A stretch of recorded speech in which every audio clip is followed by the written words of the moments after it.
작년에 이제 우리 정부가 5월 10일 출범해서 여러 차례의 그 다자 외교 또 양자 외교 등 일이 많았습니다. 외교부에서 하여튼 이런 외교 행사들이 차질 없이 잘 진행될 수 있게 고생들 많이 하셨고, 또 우리 자유, 평화, 번영을 추구하는 우리의 그 글로벌 중추국가 외교 기조를 잘 정착을 시켰다고 평가를 합니다. 올해도 또 많은 외교 그런 행사들이 있고, 또 우리 외교가 기본적으로 경제에 방점을 찍는 외교인 만큼 올해 이런 여러 가지 외교 행사, 우리의 외교 정책을 해 나가는데 더욱 더 매진해 주시기를 당부드리겠습니다. 우리 국방부도 이런 상대방의 선의에 의한 그런 평화가 아니고, 그런 어떻게 보면 지속 가능하지 않은 평화를 우리는 가짜 평화라고 합니다. 선의에 기한 그런 지속 가능하지 않은 이런 일시적인 가짜 평화에 기댄 나라들은 역사적으로 지속 가능하지 않고 다 사라졌습니다. 늘 어떤 안보 대비 태세를 확고히 하는 힘에 의한 평화를 추구한 그런 국가들은 지금까지 역사상 사라지지 않고 그 나라의 문명을 발전시켜 오면서 인류 사회에 이바지했습니다. 업무보고를 일단 받아보고 제가 또 당부할 것은 하겠습니다만은, 이제 그 무슨 종전 선언이네 하는 그 상대방의 선의에 의한 그런 평화에서 완전히 벗어나서, 우리는 평화를 지향하는 국가이기 때문에 결코 침략 전쟁이나 이런 것은 하지 않는다. 그러나 우리의 자유와 평화를 위협하는 도발에 대해서는 강력한 자위권을 행사할 수 있는 만반의 준비 태세를 갖춰야 합니다. 그래서 금년에는, 작년에 우리가 기조 전환을 했고, 금년에는 하여튼 우리 국방이 이제 확실하게 여러 가지 전력 작전 체계, 또 그에 따른 훈련, 이런 것들이 제대로 자리 잡고 우리 장병 모든 사람에게도 이러한 그 의식과 자세가 다 전파될 수 있도록 애써 주시기 바랍니다. 이 군에서의 훈련이라는 것은 그냥 교육의 문제가 아니고요, 이런 장병에 대한 교육 훈련은 그 자체가 가장 중요한 작전이라는 생각을 가지셔야 됩니다. 매너리즘에 빠져 있는 한 30년 전에 했던 그런 교육 훈련 체계를 가지고 지금 할 수는 없습니다. 그리고 고생시키는 체력 훈련을 훈련이라고 생각해도 안 됩니다. 전쟁을 대비하는 실효적인 연습을 말하는 것입니다. 그게 군에서의 교육과 훈련이라는 점을 명심하시고, 우리 장병에 대한 이런 실효적인 전쟁 대비 연습이 체계적으로 효과적으로 이루어질 수 있도록 금년에는 많은 좀 발상의 전환을 좀 잘 해주시기를 당부드리겠습니다. 그리고 오늘 시작하는 김에 오늘 아침 기사를 보니까 지금 중국에서 다시 코로나가 아주 창궐을 다시 심해지고 있고, 2억 명 이상이 코로나에 걸렸다 하는 그런 상황에서 우리가 일단 그 단기 비자 발급을 1개월간 중단시키고 또 그 후에 추세를 더 보겠다라고 했더니 중국에서 어떤 보복적인 조치로 우리나라 국민에 대한 단기 비자 발급도 중단한다는 대응 조치를 취해가지고 아마 양국 간의 외교적으로 약간의 그 어떤 좀 긴장 같은 것들이 좀 흐르는 모양인데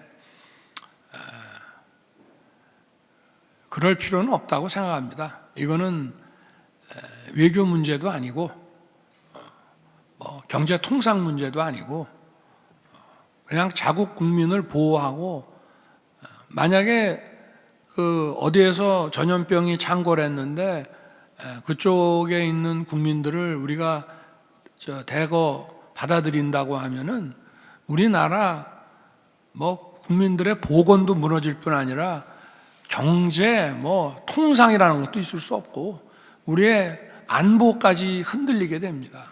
그래서 이 어떤 호흡기 감염병이라든가 또는 이런 다양한 전염병들에 대해서는 늘 어떤 과학적 근거에 의해서 자국민을 보호하고 국가를 보호하기 위한 그 조치를 하는 것이고 거기에 대해서 무슨 특별히 우리하고 가까운 나라라고 해서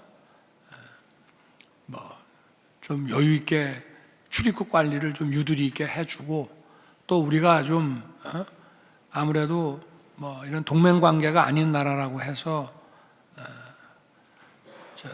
출입국 관리를 갖다가 더 엄하게 하고 하는 것은 절대로 아니고 이런 부분에 대해서는 외교부에서 좀 중국 측에다가 우리 입장을 설명을 하고 중국도 그런 판단으로 한 거라면 그건 할 수가 없고 그건 각자 국가에서 판단하는 문제이지만 불필요하게 이런 방역 출입국 문제를 가지고 서로 어떤 불편한 관계를 지속할 이유는 저는 없다고 생각합니다.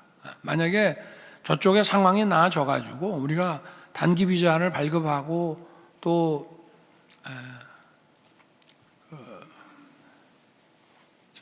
국내 입국한 사람들에 대해서 이제 검사를 하고 이런 게 가능해지면 단기 비자 발급하는 거고, 그리고 또 이런 다양한 이 출입국과 이런 검역 문제는 하여튼 그때그때의 상황에 따라서 과학적 근거에 의해서만 판단하면 되는 거라고 저는 봅니다. 그 3년 전에도 코로나가 우리나라에 창궐할 때 그 우리나라의 대한의협에서 한 6차례에 걸쳐서 정부의 이 구정 연휴에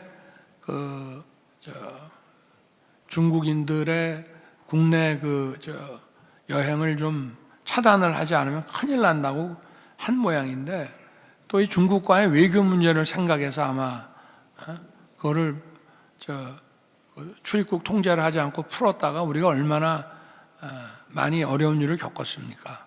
그런데 반면에 이제 우리가 좀 상황이 안 좋아지고 중국이 조금 나아졌는데 그때 5월인가 6월경에 우리가 중국을 들어가려고 했는데 중국에서 우리나라 국민들의 출입을 완전히 차단시킨 적이 있습니다.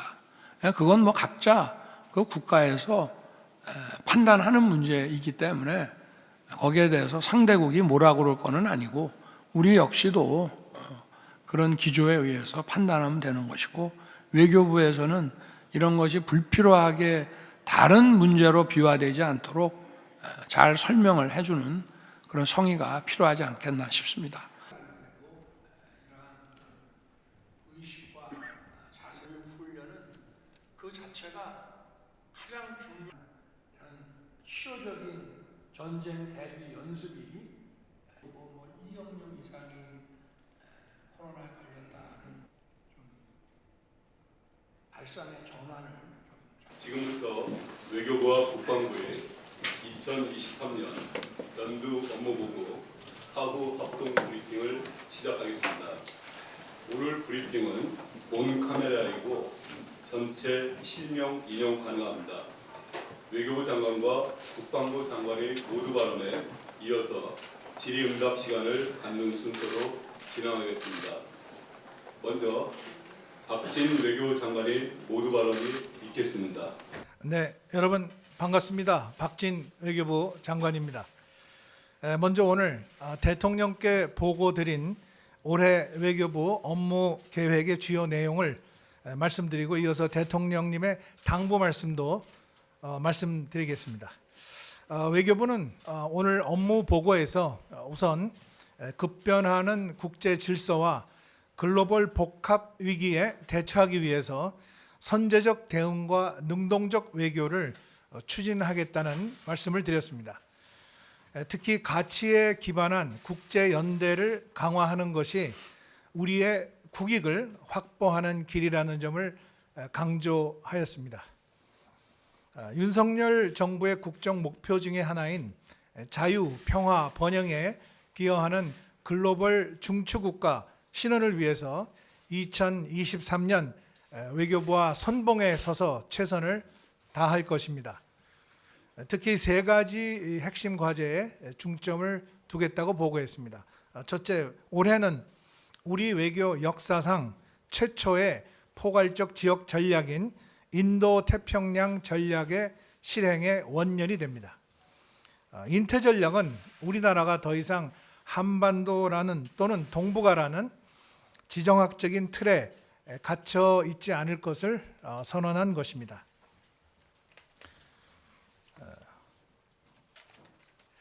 세계 정상권인 우리의 국력에 걸맞게 국제사회에서 책임 있는 역할을 다하겠다는 다짐입니다.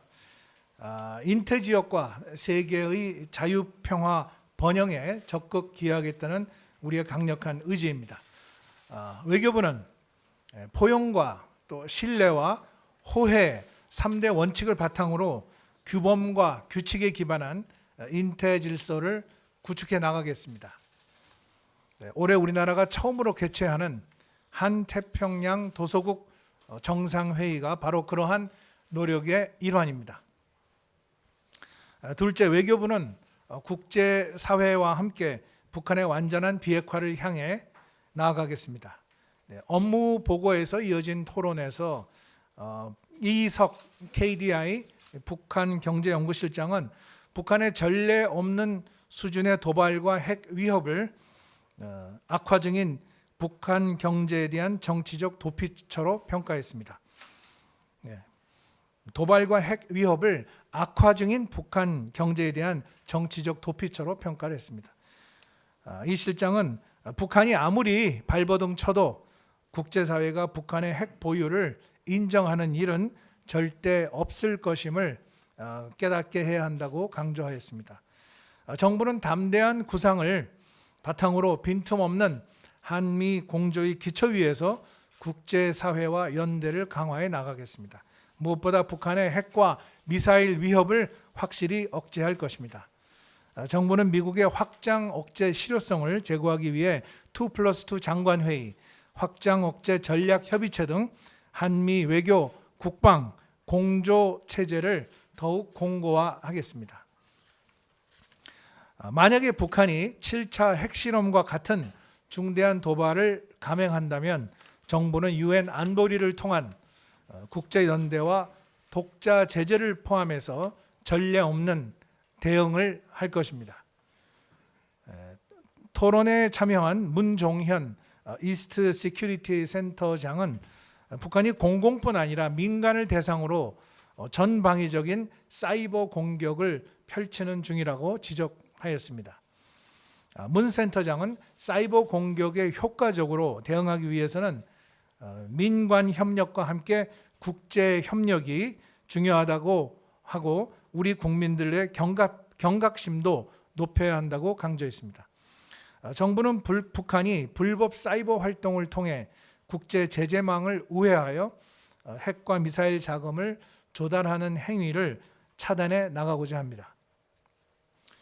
또 전문가로 참여한 이금순 통일연구원 선임연구위원은 세계인권선언 75주년을 맞아 북한 인권에 대한 국제적 관심을 높이고 건설적 관여도 병행해야 한다고 강조했습니다.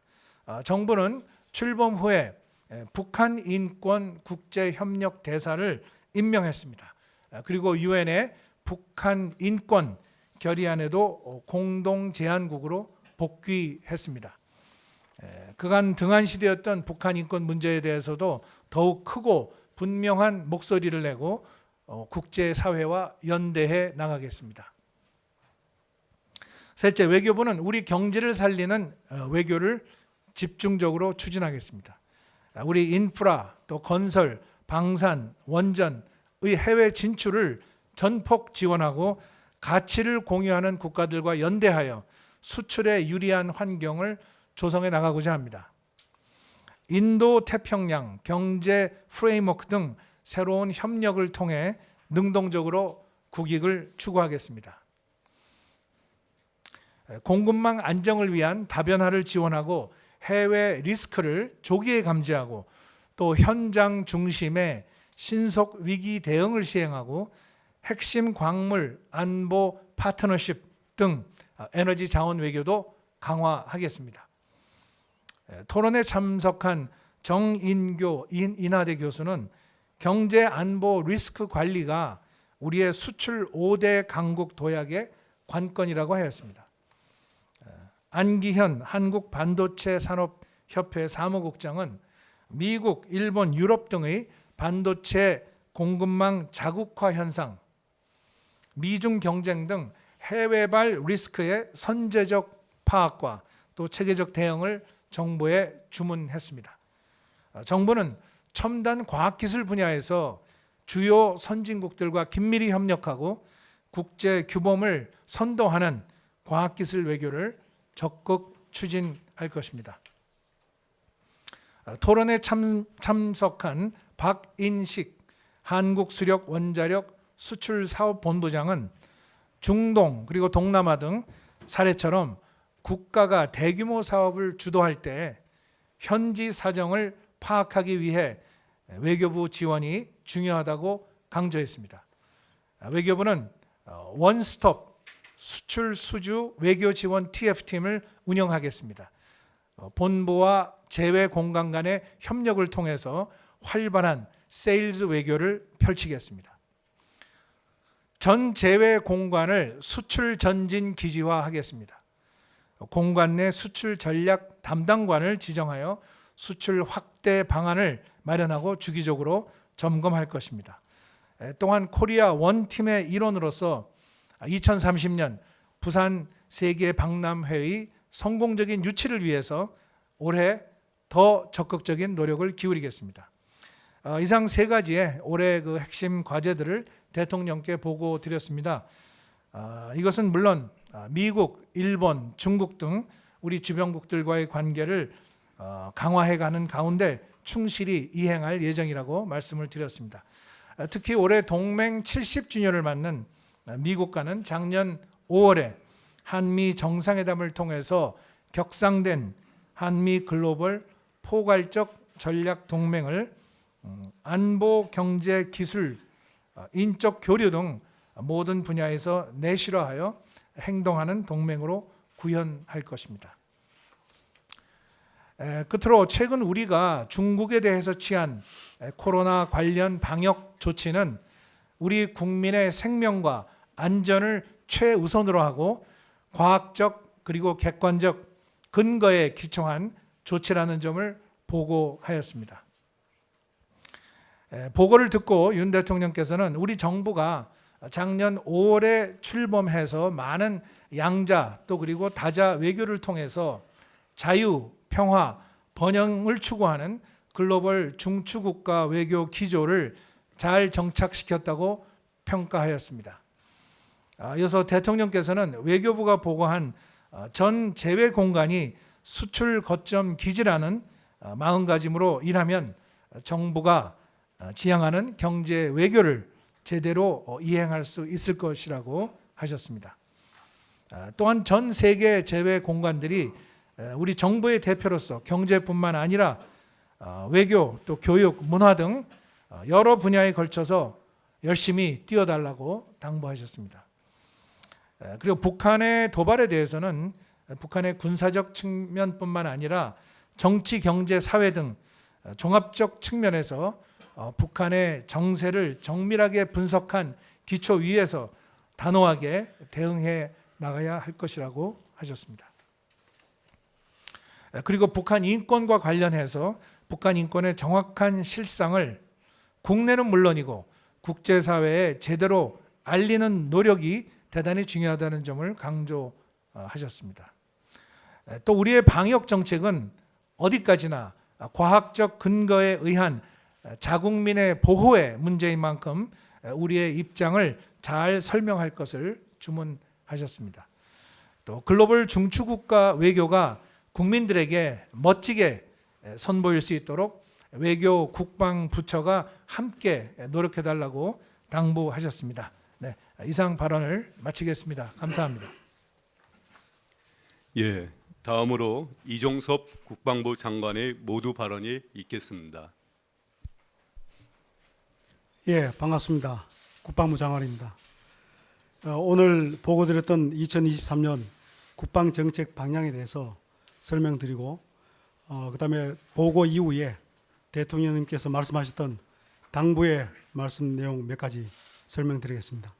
토론관에 있었던 질문 및 답변에 대해서는 별도 자료로 정리해서 배부에 드렸기 때문에 그 점에 대해서는 제가 생략을 하고 앞에 말씀드린 두 개의 분야에 대해서 말씀을 드리겠습니다.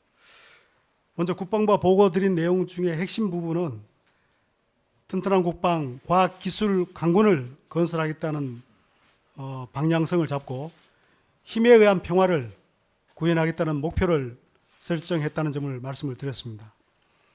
그리고 이를 위해서 혁신과 자강, 동맹과 연대, 그리고 복지와 상생이라는 세 개의 중점에 대해서 집중적으로 보고를 드렸습니다.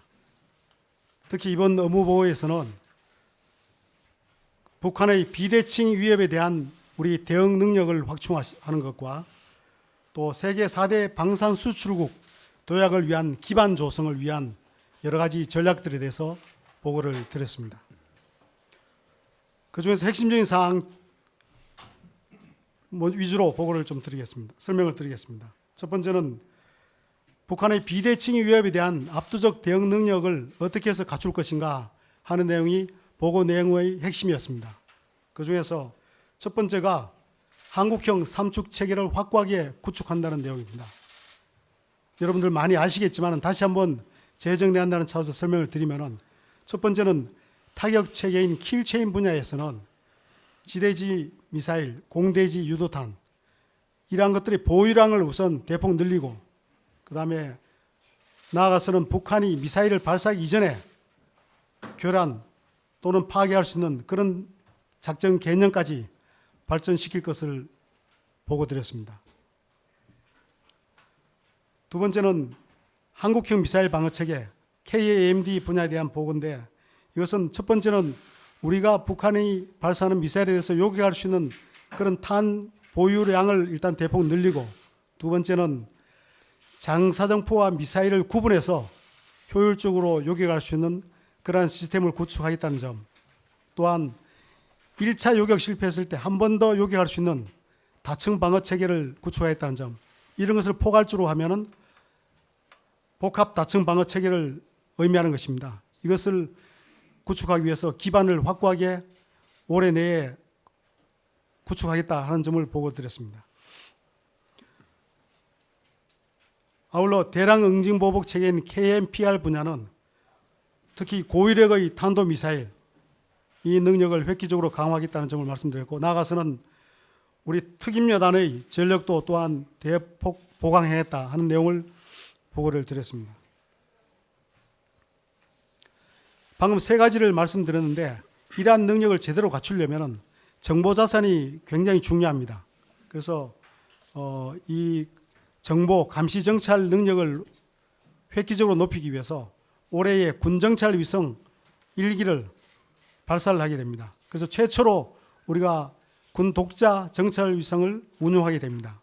그리고 25년까지 추가로 4기를 더 운용해서 위성이 한반도를 재방문하는 주기를 대폭 단축하겠다라는 점을 말씀을 드렸습니다.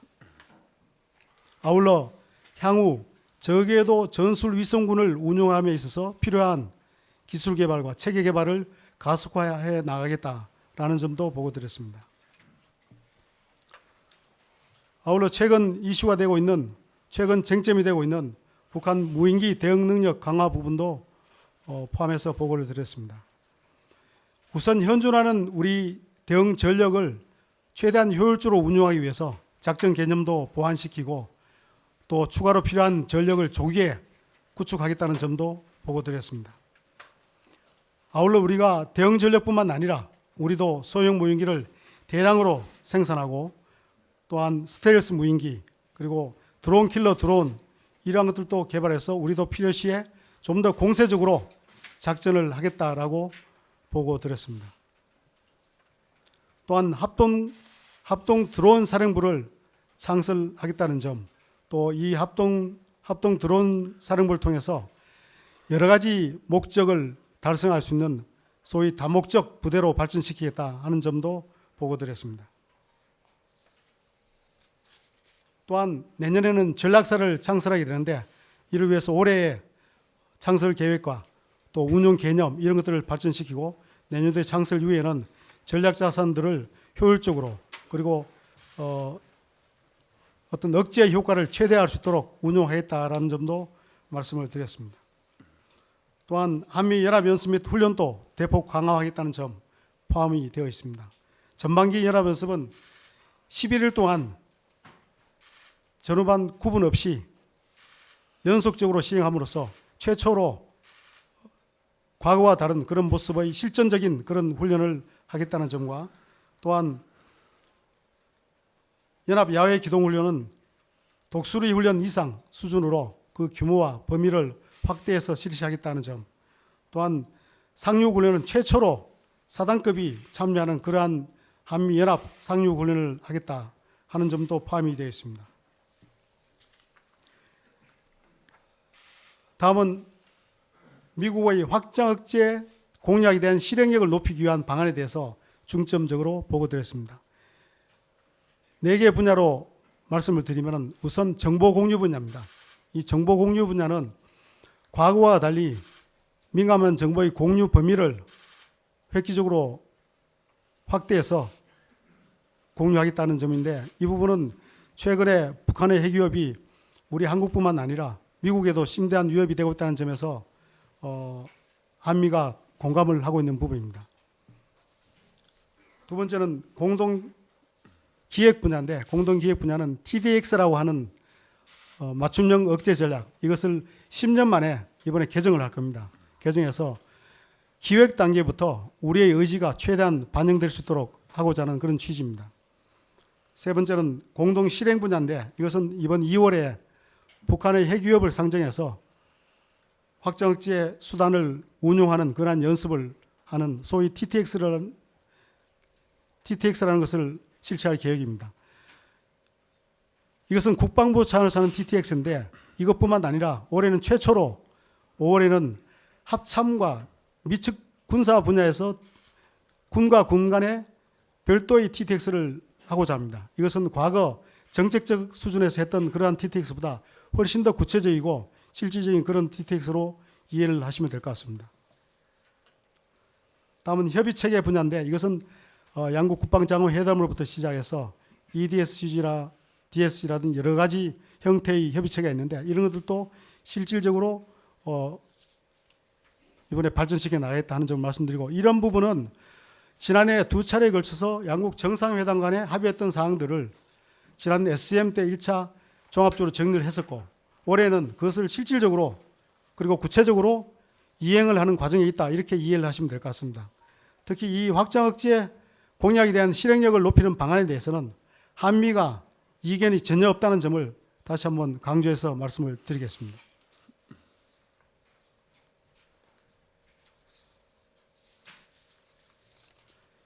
다음은 방산 수출을 확대하기 위한 여러 가지 내용들에 대해서 설명을 좀 드리겠습니다.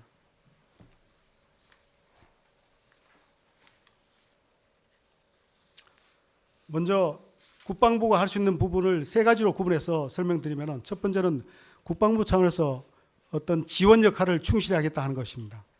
그런 것들은 여러 가지 어떤 구매 희망국들이 구매 의사를 표현하는 국들이 그들의 요구 조건을 충족하기 위해서 국방부 차원에서 정책적이거나 또는 어떤 납품 시기를 충족시키기 위해서 국방부가 해야 될 역할들이 많이 있습니다. 그런 것을 충실하게 하겠다는 점.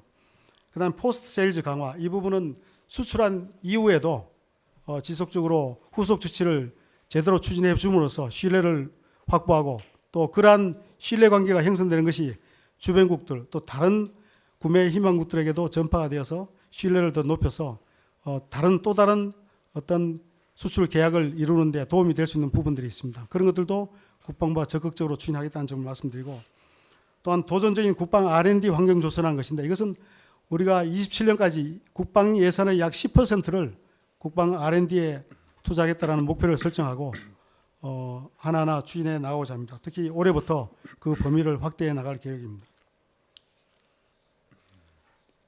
또한 UAE와 폴란드와의 협력 관계를 더욱 공고히 하고 이를 기반으로 해서 인접 국가로 방산 수출이 확산되도록 노력할 것입니다. 다음은 올해가 한미동맹 체결 그리고 정전협정 체결 70주년이 된 해입니다. 이것은 미래 70년을 위해서 굉장히 의미 있는 해이기도 하다 이렇게 볼 수 있는 부분인데요. 그래서 기존에 해오던 여러 가지 형태의 한미 협의체를 좀 더 확대해서 유엔사 회원국들까지 포함하는 그러한 회의를 개최하고자 합니다. 그것은 한국과 유엔사 회원국 간의 국방장관 회담을 개최하고자 하는 겁니다. 그렇게 함으로써 소위 서울 선언을 어떤 공동성명 형태로 발표함으로써 과거 53년에 체결됐던 워싱턴 선언을 갱신할 수 있는 그런 효과를 갖고 올 수 있다고 봅니다. 그래서 우리 한미뿐만 아니라 유엔사 회원국들도 안보 분야에서 더욱더 결속력을 다져나가는 그런 계기로 만들고자 하는 겁니다. 오늘 보고 간에 또 토의 간에 대통령께서 당부하신 말씀 몇 가지를 말씀드리겠습니다. 먼저 상대방의 선의에 의존하는 그러한 평화는 지속될 수 없다. 다시 한번 말씀드리면 상대방에 의존하는 그러한 평화는 지속될 수 없는 평화고 가짜 평화다. 이렇게 말씀을 하셨고, 따라서 북한의 위협을 실효적으로 억제할 수 있도록 한미 간 확장 억제의 분야별 협력을 더욱더 공고하게 만들고 나아가서 한국형 삼축 체계의 능력과 태세를 획기적으로 강화해 줄 것을 당부하셨습니다. 또한 적이 대한민국의 자유와 평화를 위협할 경우 언제라도 자유권을 행사할 수 있는 준비를 갖춰줄 것을 강조하시면서 교육훈련은 곧 작전이다 라는 인식을 바탕으로 해서 이를 보다 내실 있고 실전적으로 시행할 수 있도록 특별히 말씀을 하셨습니다. 아울러 전 장병들이 전투 임무 위주로 사고하고 행동해 줄 것을 주문하셨습니다. 아울러 방산 수출의 성과를 더욱더 확대해 나갈 수 있도록 방산 시장의 특성에 대한 정확한 이해를 바탕으로 부처 간 긴밀한 협업과 방산 선진국과의 협력을 강화해 나가면서 방산 규제 완화를 위한 법적 제도적 시스템 구축도 특별히 당부하셨습니다. 예, 이상 설명 마치겠습니다. 예, 감사합니다. 이어서 질의응답 시간을 갖겠습니다.